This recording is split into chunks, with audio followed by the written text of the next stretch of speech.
A customer engages with a company across a variety of channels: email, Zendesk, Salesforce, online advertising, and many others. Unifying those data sources and getting a dashboard into the entire customer experience is the goal of Usermind, a customer engagement hub. If you can get all of the data unified in one place, it creates a tool that salespeople or customer service or marketing can all look at to see how users are engaging with a company. Michel Feaster is the CEO of Usermind, and she joins the show to describe how Usermind works and the engineering behind the product. To connect all the different APIs from all of those other companies makes this a complicated integration problem. And hearing the Usermind strategy for managing integrations will be useful to anyone who is building a product with lots of external APIs. If you like this episode, download the Software Engineering Daily mobile app, and you can easily discover new topics and old episodes that might appeal to you that relate to this episode. You can find recommendations based on your listening history, and if you don't like this episode, you can easily find something more interesting to you by looking at the recommendations in the app. The mobile apps are open sourced at github.com/softwareengineeringdaily, and if you're looking for an open source project to hack on, we would love to get your help. We've got a recommendation system, a web app, an Android app, and an iOS app, all of those projects that we're working on. And if you're interested in contributing, we would love to have your contribution. You can join the Slack channel, you can send me an email, jeff@softwareengineeringdaily.com, or you can go to the GitHub, github.com/softwareengineeringdaily. We'd love to see you there. Now let's get on with this episode.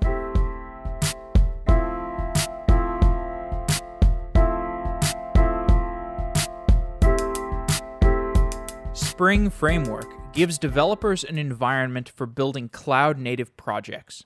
On December 4th through 7th, Spring One Platform is coming to San Francisco. Spring One Platform is a conference where developers congregate to explore the latest technologies in the Spring ecosystem and beyond. Speakers at Spring One Platform include Eric Brewer, who created the CAP theorem, Vaughn Vernon, who writes extensively about domain-driven design, and many thought leaders in the Spring ecosystem. Spring One Platform is the premier conference for those who build, deploy, and run cloud-native software. Software Engineering Daily listeners can sign up with the discount code SEDaily100 and receive $100 off of a Spring One Platform conference pass, while also supporting Software Engineering Daily. I will also be at Spring One reporting on developments in the cloud-native ecosystem. I would love to see you there and have a discussion with you. Join me December 4th through 7th at the Spring One Platform Conference and use discount code SEDaily100 for $100 off of your conference pass. That's SEDaily100, all one word, for the promo code. Thanks to Pivotal for organizing Spring One Platform and for sponsoring Software Engineering Daily.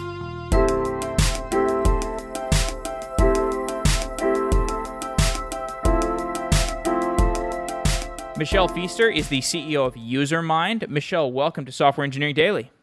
Thank you for having me. It's a pleasure. Usermind is a platform for user engagement, and I want to talk about that at a high level and then dive into why that is an interesting and difficult engineering problem.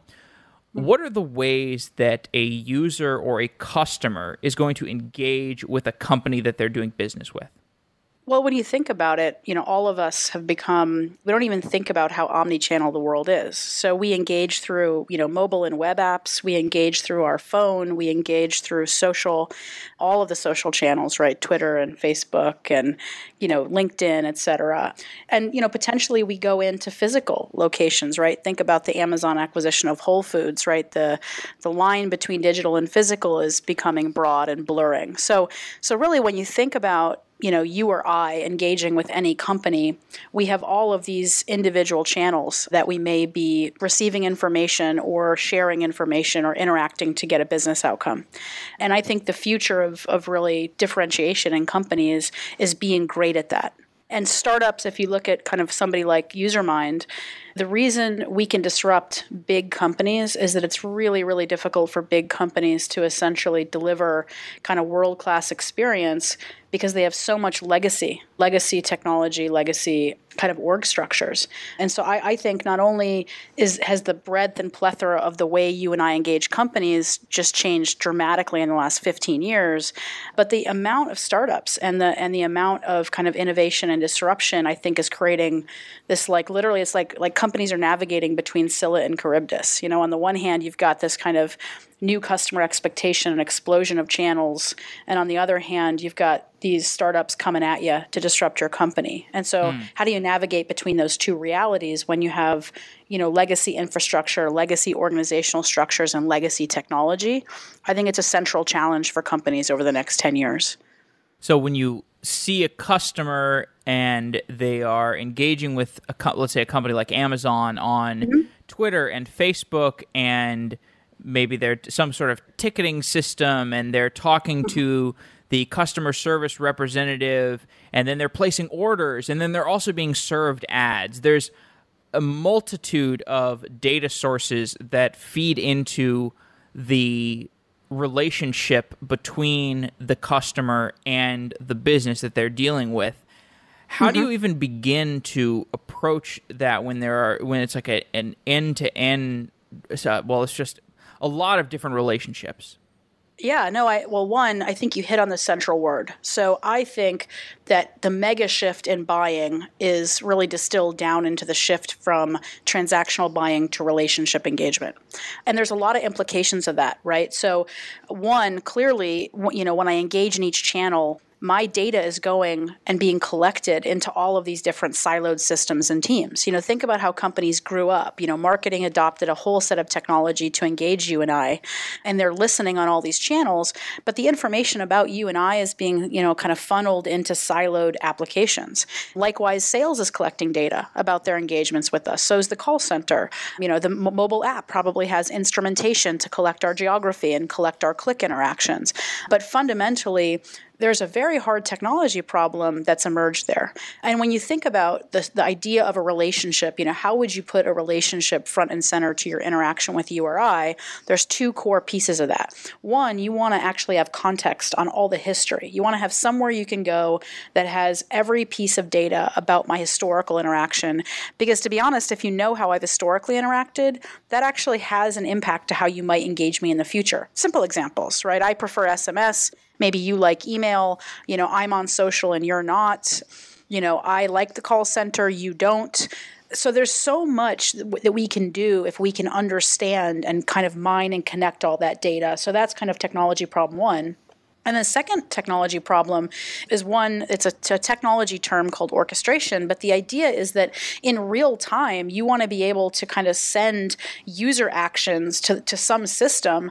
And you gave the example of the call center. Well, how many times have you and I both called the help desk or the call center and had to repeat 4 or 5 times our scenario? Even think of an airline, right? Our flight's delayed. We call the call center and they don't know that our flight's delayed. They haven't already started the process of rebooking us. And to me, the future is that data is going to be piped between those teams and systems in real time, so that by the time someone picks up the phone, we've been routed to exactly the right call center person. They have all of our clickstream or our flight information right in front of them. They know we're a loyalty member, whether it's Amazon Prime or a flight loyalty program, and they're already rebooking us. And so to me, these are the two issues of, if you want to build relationships, you need to be able to kind of collect and connect all that customer data and use it to engage me more effectively. But second, in real time, you need to have the handoffs between systems and teams be seamless. And so to me, this is an integration problem, it's a data problem, and it's an orchestration problem. What's interesting to me, so my background, I've spent 20 years building software for IT. I've been through the age of pre-ops, right? I started in IT when there wasn't even an IT operations team. There were server teams and network teams and storage teams. And I saw the rise of ITSM. I saw the rise of kind of service management. We went through virtualization. And kind of one of my core theories is that the front office is now going through a set of shifts that already happened in IT multiple times. So if you think about it, this idea of connecting customer data, it's the same idea of an IT CMDB that rose during the last 15 years as service management emerged in IT. The idea of orchestration, how many abstraction layers have emerged in IT? When you look at it, things like runbook automation and service orchestration and service automation, all of these market spaces, Chef, Puppet now, it's all about orchestrating end-to-end provisioning. And so when I look at it, I think part of why I'm the inevitable founder of Usermind is I feel like only now has SaaS really driven a level of technology complexity into marketing and sales and call centers to where a lot of the traditional IT approaches now apply to the front office. And so that's really, when I think of the technology problems, they've become very similar to things IT has been dealing with for 30 years. And when I look at the landscape today, it's a variety of SaaS tools. It's HubSpot, MailChimp, Salesforce, Zen Payroll, or Gusto, I should say. And as the company that's trying to synthesize all of those into a unified experience, your job is very much about managing integrations. You need a scalable way to build new integrations and to have those be managed easily, because otherwise you're just going to drown in managing small integration issues, and integration goes out of date, and API messes up, and your data gets corrupted, and it's just a disaster. And so I imagine this was something that was in your sights from early on in the development of Usermind.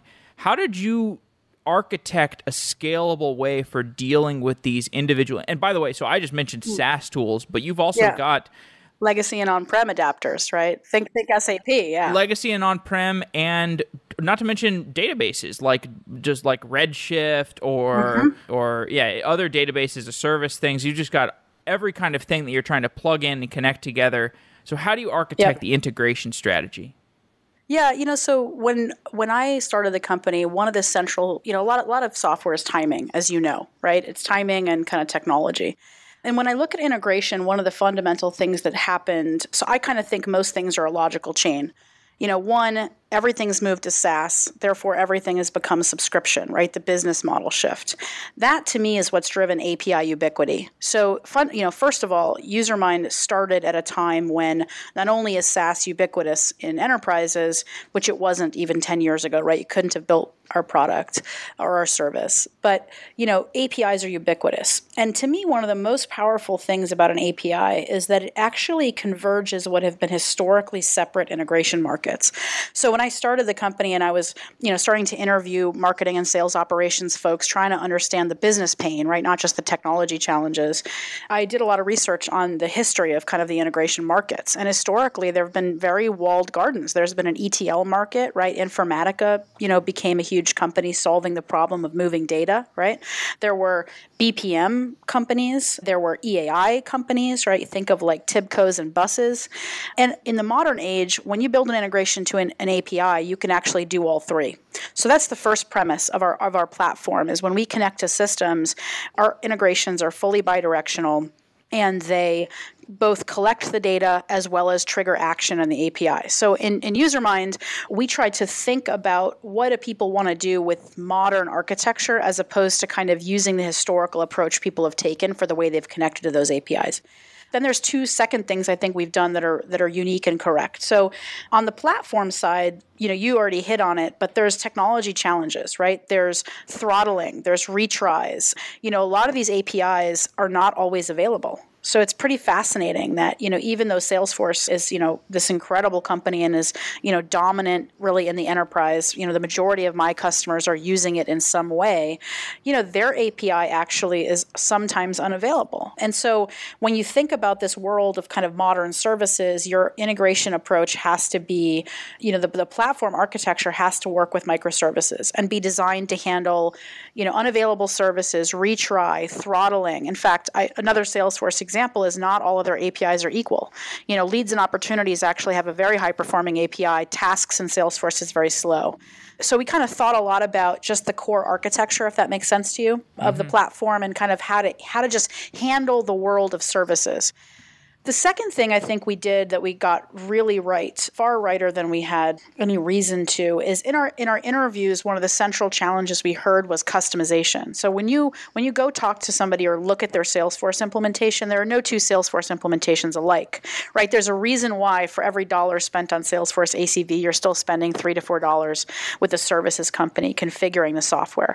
And the numbers aren't exactly the same, but like no two Marketo instances are the same, no two Zora instances. Everyone is configuring these applications to reflect their own business processes.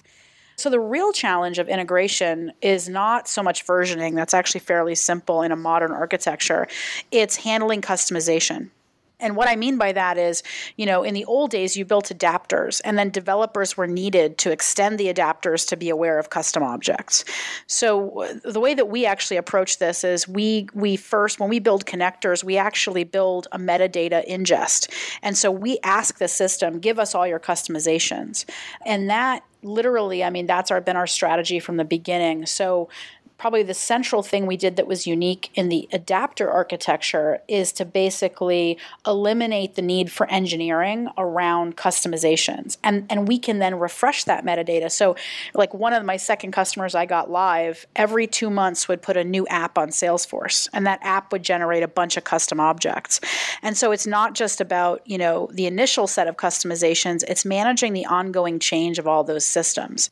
And so, our approach to the way we deal with metadata, we call them dynamic integrations. I think it's central to our success because the reality is that you need to orchestrate these awesome integrated experiences, and you need to do it on top of an underlying set of systems that are constantly changing. Does it sound to you like an engineering problem? That to me is like, this is the classic SOA problem IT's been dealing with for 20 years.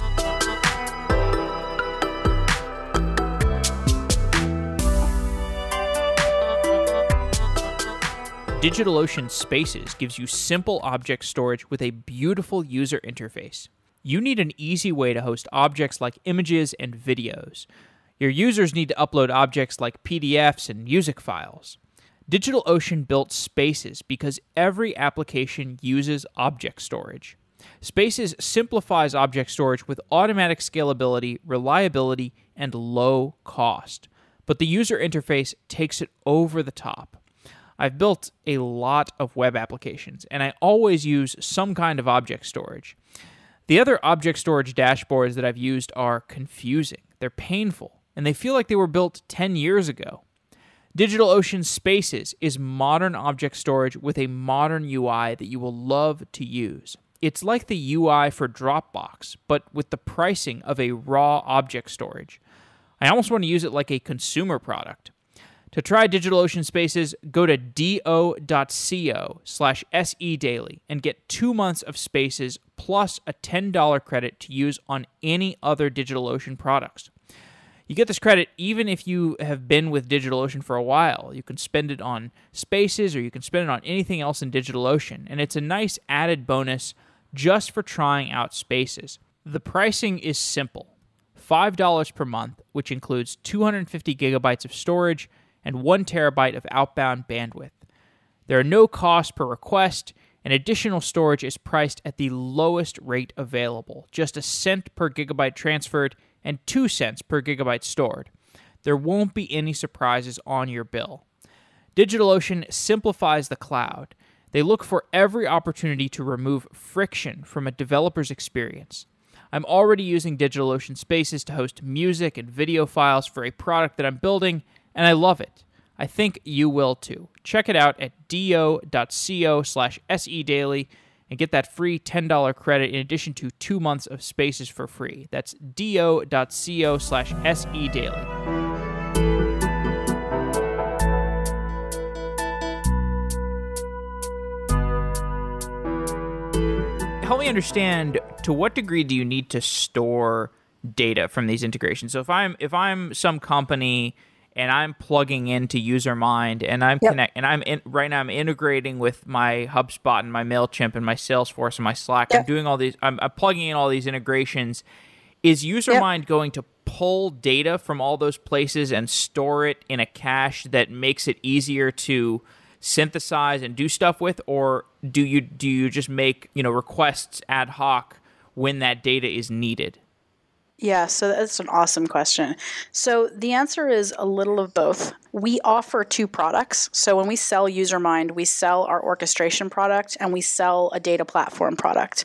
And the data platform product is designed to store all the history. Every single event we've collected. Think about creating a Facebook timeline for each user or each account. Every known event from every system that we connect to for the key entities that you care about, right? Users or accounts or electricians or whatever the group of people is you're trying to build a relationship with. That's our data platform. The Journey orchestration platform is really what is like a real-time event broker that essentially listens in real time and kind of triggers actions for Usermind. So we do both things.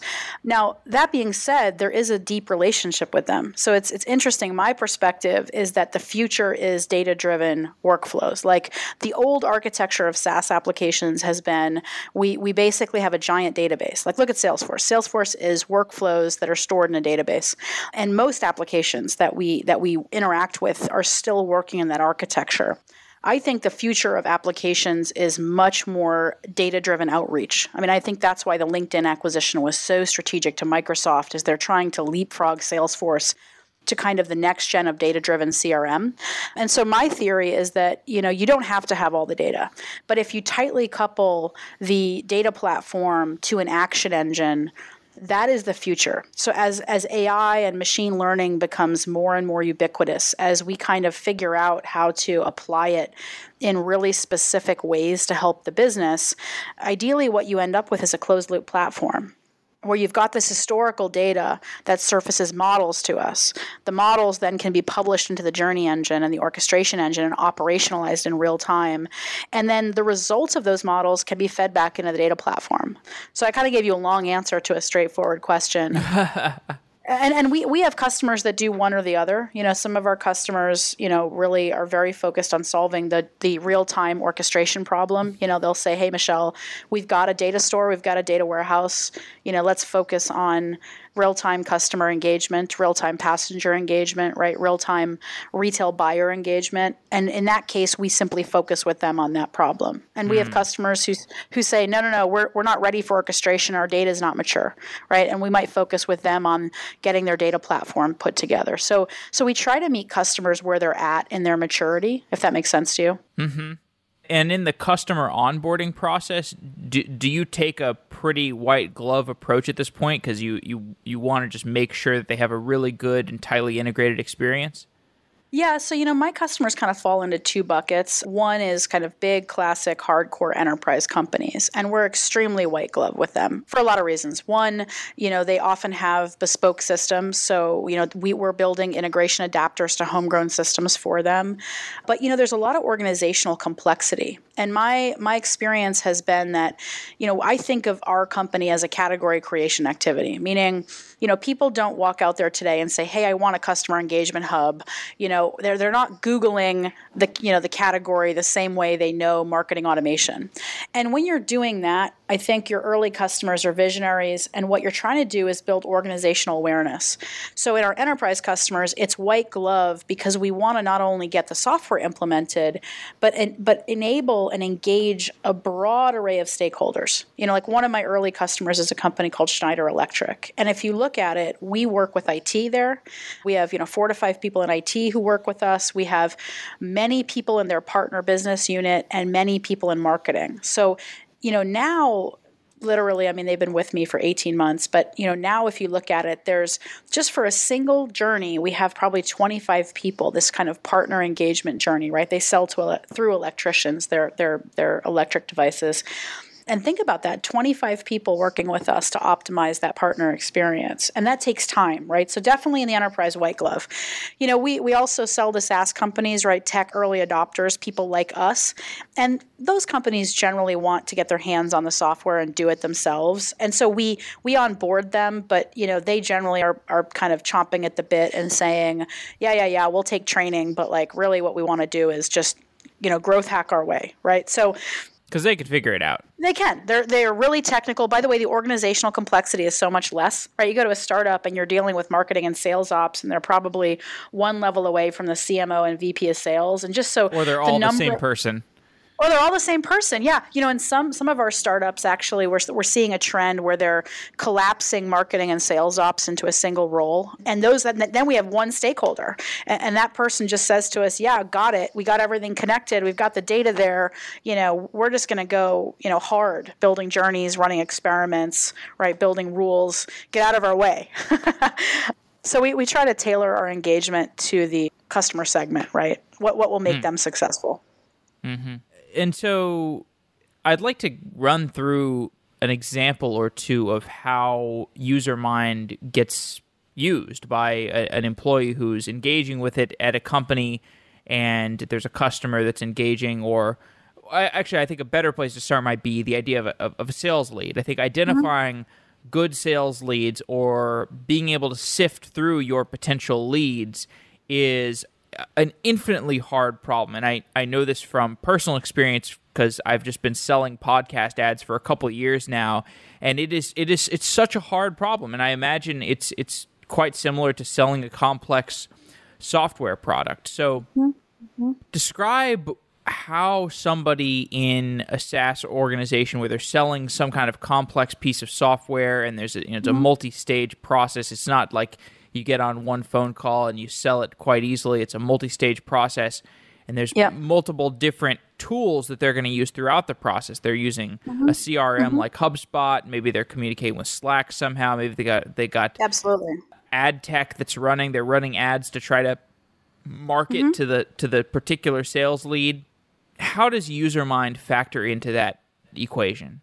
Yeah, so let's think about what you described, and let me give a specific example. Let's say you're a SaaS company and you're using ads to bring people to your website, and then you're trying to engage them in some kind of trial, whether it's a download or an engagement with your software, and then you sell to them. Could be inside, could be outside, doesn't matter.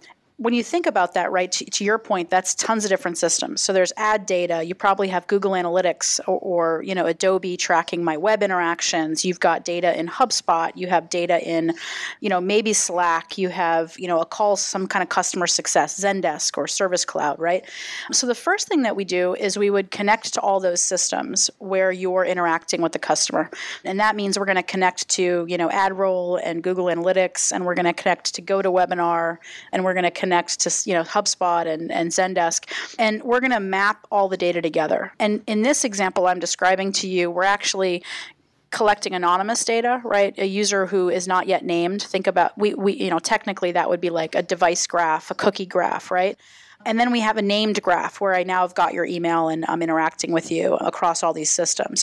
And so we basically map the data together, and that can be just anonymous maps for anonymous journeys, or just named maps for named journeys, or we can connect.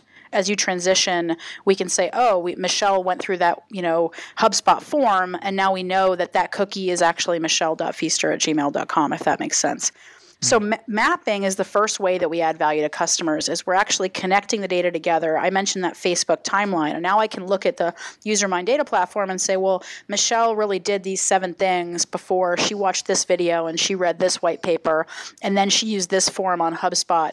By the way, here's what she did in her trial, et cetera, et cetera. Now, how does that go back to like adding value to the sales process? Well, what we're looking to see is patterns over time, right? We're looking to potentially build ML models that help us understand, or even just simple models, right, that help us really improve that lead process.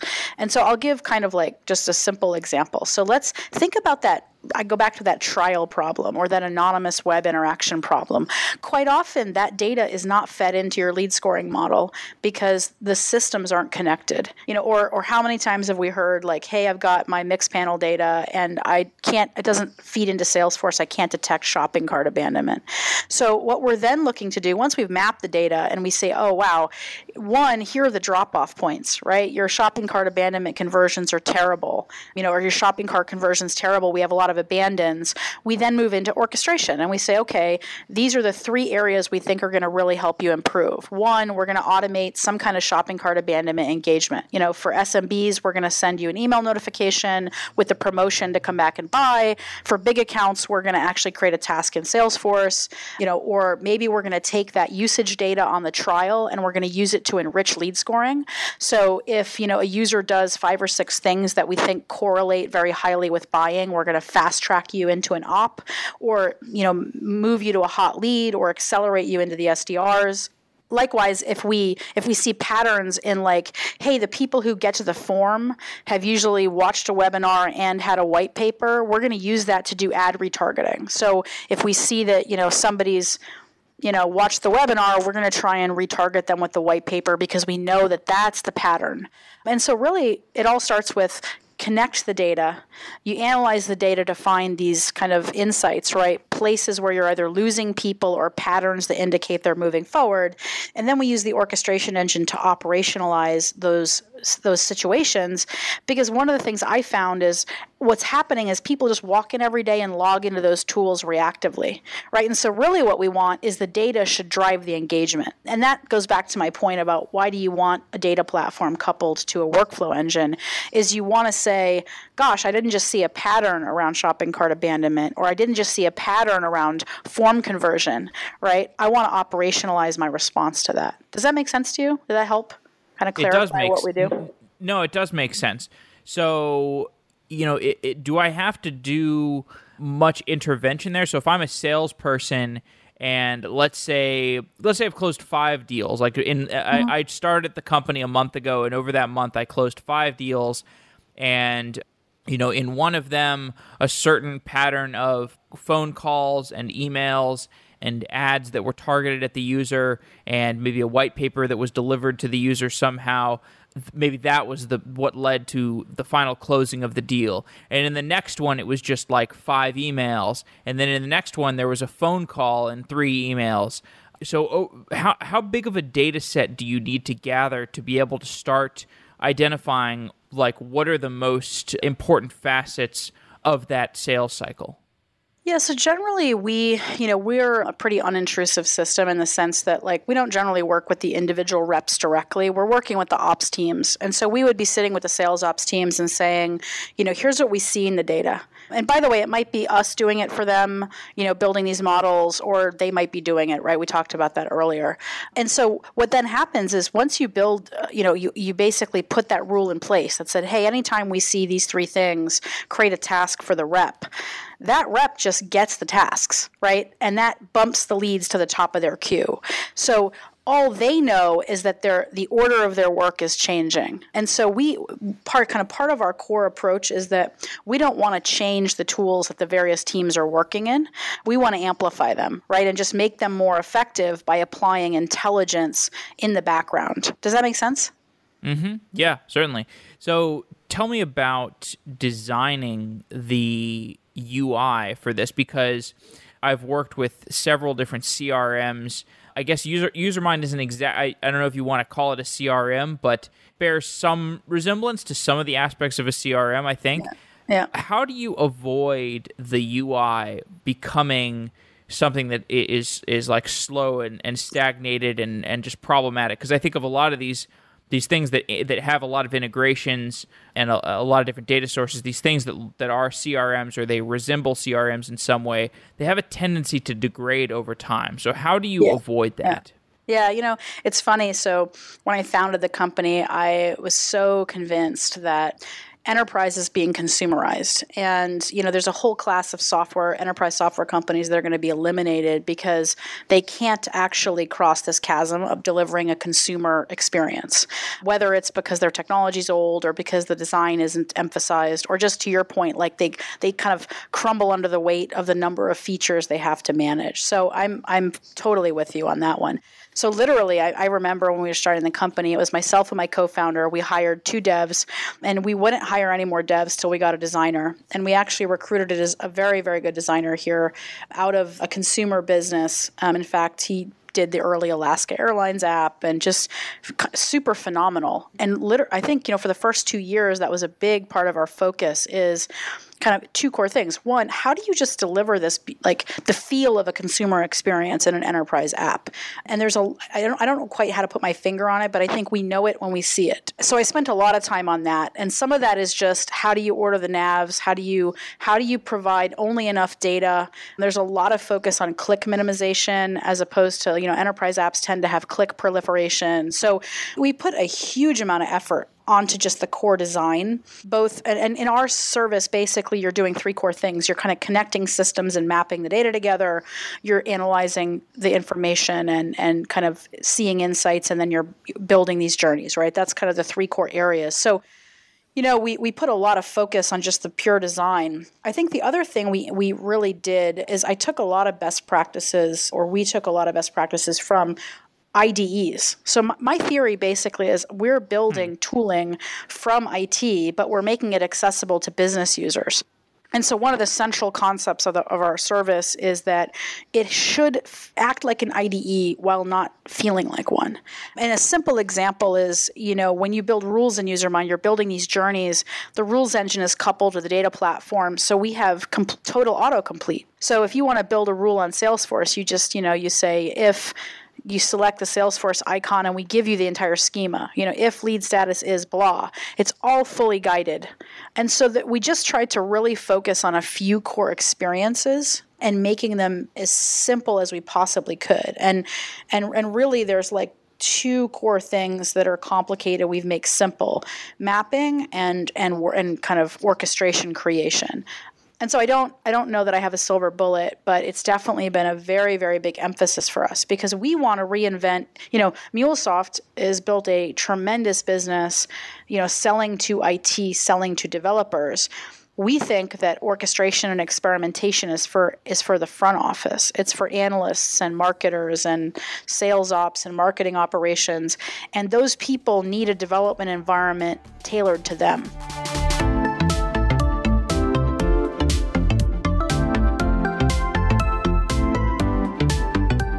Indeed Prime flips the typical model of job search and makes it easy to apply to multiple jobs and get multiple offers. Indeed Prime simplifies your job search and helps you land that ideal software engineering position from companies like Facebook or Uber or Dropbox. Candidates get immediate exposure to top companies with just one simple application to Indeed Prime. And the companies on Prime's exclusive platform message the candidates with salary and equity up front. Indeed Prime is 100% free for candidates. There are no strings attached. Sign up now and help support Software Engineering Daily by going to Indeed.com/SEDaily.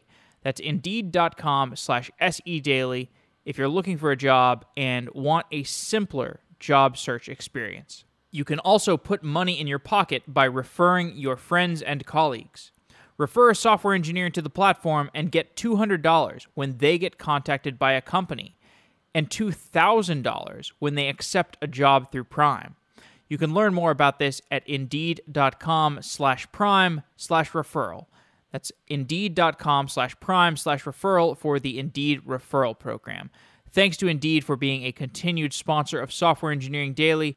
If I ever leave the podcasting world and need to find a job once again, Indeed Prime will be my first stop.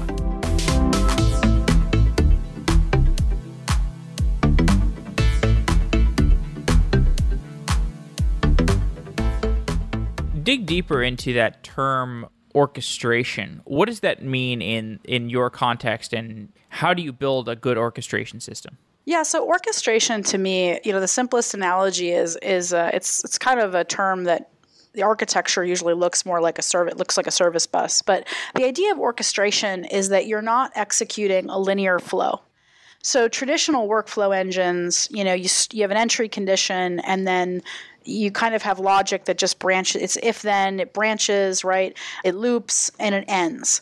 And there's no real concept of nonlinearity. I mean, in fact, that's the opposite of a traditional workflow system. So orchestration engines typically are the workflow is, first of all, it's across multiple systems. So instead of the workflow living in a single system, which is very traditional, orchestration spans multiple systems. But when we approached our orchestration problem, not only did we want to build a workflow engine that could trigger action across any system we connected to, our workflows are very behavior driven. And think about users. We don't progress in an orderly path. If I'm going to get my cable set up, I may go online and request an appointment, then I'm in the call center, then I'm rebooking it, right? That isn't a linear workflow. And so the second thing I think we did that was kind of intelligent is our architecture, in addition to being cross-system, is designed to be completely nonlinear. So when you build this user journey that starts with onboarding a new cable customer, our workflows are designed to essentially track users who don't walk through a linear set of actions. Think about how we progress through a website so that's, I think, a really different thought process. And so when you think of a Usermind journey, some parts of it are linear. The call center workflow is pretty straightforward, but a lot of the web and channel interactions are totally nonlinear. And so that's kind of a second central principle of how we think about the orchestration engine, is it's completely event-based. Those are probably the two most important guiding principles. And maybe the third thing is when a journey runs, it's running in production and it's just listening for events. And so it's actually, when you think about a traditional workflow, it's actually running the workflow to some extent all internally. When we put our stuff in prod, we're literally listening for real-time web clicks. We're listening to state changes in Salesforce. And so we're really much more like an ESB, an enterprise service bus, kind of living there in production and processing the data and responding to it in near real time. Tell me more about the software architecture. I'd love to know what cloud services and SaaS tools and frameworks you're using to build Usermind. Yeah, so everything's built on AWS. I think this is my second SaaS company, by the way. So I learned the hard way how hard security can be if you don't architect it in from the beginning. So we're all kind of very modern SaaS architecture in the sense that all the data is sharded, everything is encrypted at transit and encrypted at rest. We've gotten our SOC certification kind of pretty young for an enterprise software company, but in some cases, we hold very sensitive customer data. So that was kind of a must. In terms of the overall architecture, things are kind of built as logical components. So we have an integration service, right? We have what we call the pipeline, which is the running journey set of services. We have a data store, that's a service. And then we have a mid-tier aggregator and a front-end UI. And so we chose Ember. We really wanted to use kind of, modern JavaScript technologies. Our code base is all Java. But, it's interesting. We're very focused on adoption of new technologies. So we use Kafka, we use Elasticsearch. We try to focus our engineering really only on building the things that are really differentiated, if that makes sense to you. Mm-hmm. Absolutely.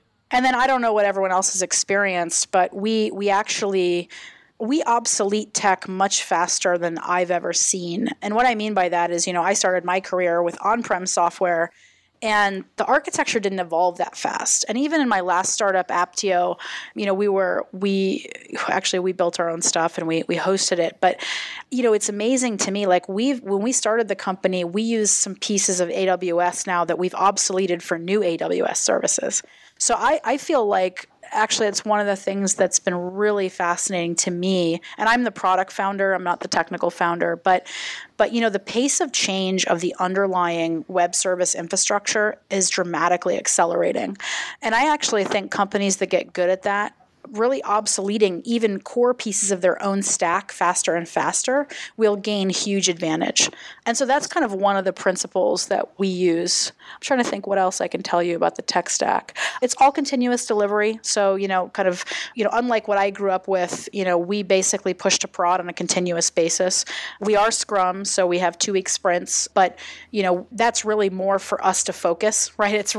It's much more now about us having the team aligned on delivering meaningful chunks of capability to the business. It really isn't gated by our ability to deploy the software. Let me see what else I can tell you. I mean, all GitHub, Jira, kind of the modern SaaS stack. We use Datadog for monitoring. Cool. I don't know what else I can tell you there. Yeah. No, that makes sense.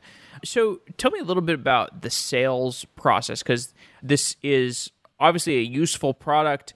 I imagine the sales process can be sometimes difficult because anytime you're trying to introduce, like you said, it's a product category creation, you're trying to introduce a new category and trying to convince people, hey, this can help you with your workflow. They'll say, well, this doesn't fit into my normal workflow. How am I going to do that? Tell me about how you are building out the sales process.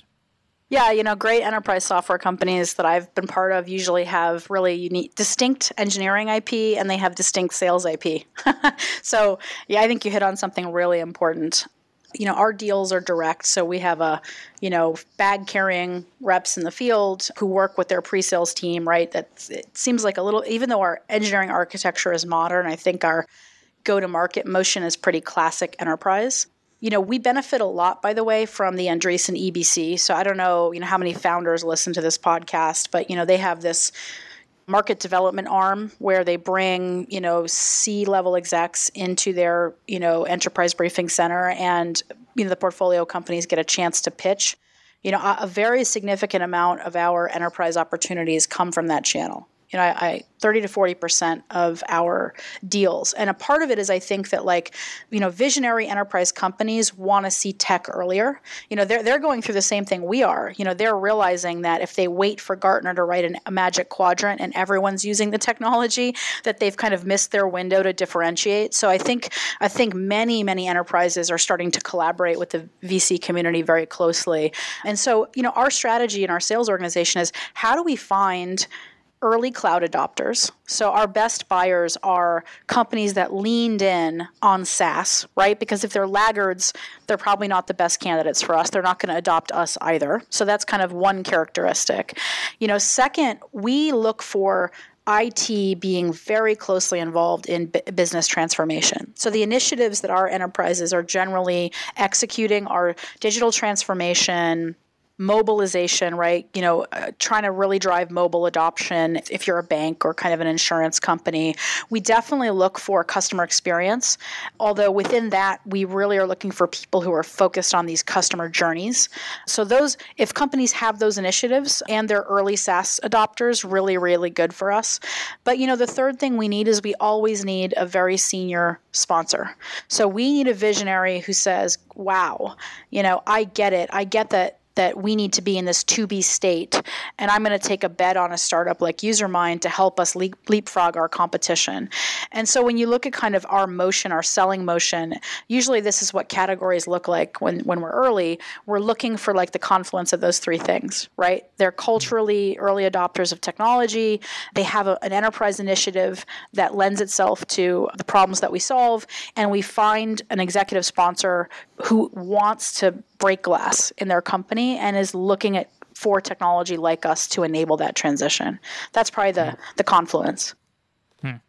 So we talked about all the different areas of building a SaaS company at this point. We talked about sales and engineering and marketing, and you have a long-standing relationship with Ben Horowitz, who has written about building companies. I've read his book, The Hard Thing About Hard Things, and it touches on engineering and marketing and sales and all these different things. And the hard thing about hard things is all about what is hard about being an executive. And a lot of it has to do with people management issues. And the people management issues stem from finance and engineering and product development and all these different things.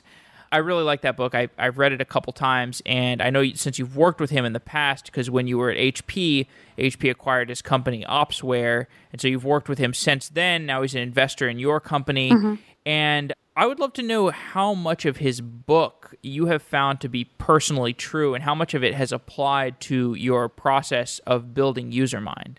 Interesting. Well, it's funny. I probably don't know how to distinguish him from his book. So I would say probably the truest thing, I read his book, I think as I was founding the company or maybe right before I founded it. The truest thing to me has been what he called the struggle. So Ben talks a lot about the hardest thing about being a CEO is managing your own psychology. And, the facts of running the business are very similar to the facts of running the business when you're when you're a GM in a large company, but your emotional state is dramatically different. And so I think about that to me has been central to my 4 years of becoming a good CEO. And I think probably it took me the first 2.5 years to really adjust to the new emotional equilibrium I was in. So to me, that piece of his book, he just nails it. It's like, I think every founder should read that and recognize how dramatic that shift is going to be. So, 1,000% true there. It's funny. I talk to him a lot. I mean, Ben really is the CEO whisperer, and I go to him. I have obviously some great board members, Matt Murphy from Menlo's on the board. But a lot of the time when I'm talking to Ben, it's about people and management issues. And Ben has just given me these incredible pieces of advice over the years, that I don't even know if they're in the book, but if they're not, they're probably implied. One of the things I talked to him about was when you're hiring an executive. So he talks a lot about don't overhire. Hire an executive who can do the job for 18 months, right? That's kind of one of his themes. Is a lot of times I think when we hire executives, we get really enamored of hiring this big name. We get enamored of hiring somebody who's done stuff at scale. And yet the things you need to do in an early stage startup are not scale problems, right? They're like product market fit problems. So, that's definitely a thing I've seen play out in my company, and it's shaped my process. If you look at my exec team, there's a lot of people in their seats for the first time stretching into their roles, because what we need right now is much more kind of execution than it is scale.